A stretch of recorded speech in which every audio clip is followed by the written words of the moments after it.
Je vais vous faire voyager. On va faire un petit tour du monde, un tour du monde des mélanges. On prend un paquet de cartes, hein, tout à fait classique. Vous allez choisir une carte, n'importe laquelle. Celle-ci par exemple, je ne la vois pas. Et je la mets au-dessus du jeu. Et en fait, assez simplement, on va commencer par un mélange à la française. Le mélange à la française, c'est le mélange le plus connu, celui que tout le monde sait faire. Ensuite, on peut faire un mélange à l'américaine.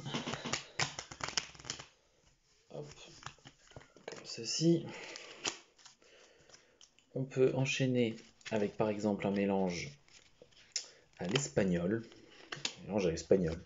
C'est un mélange à base d'éventail. Hola, ¿qué tal?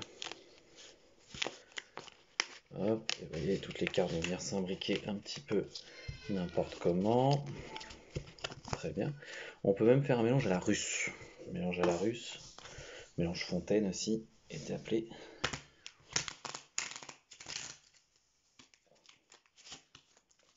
Et ce que j'aime bien terminer à chaque fois, c'est le mélange à la japonaise. La particularité du mélange à la japonaise, c'est qu'on prend des cartes, on les met dans un sens et dans l'autre. Et en fait, et ainsi de suite, et ainsi de suite. Ça va mettre vraiment un petit peu le bazar dans notre paquet, mais c'est pas grave, c'est ce dont on a besoin pour bien mélanger.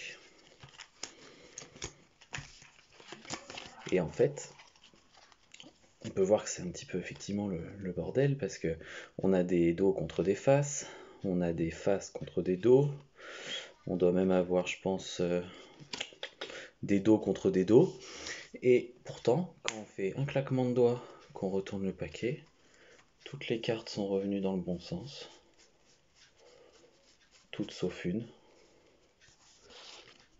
C'était bien votre carte? Ok.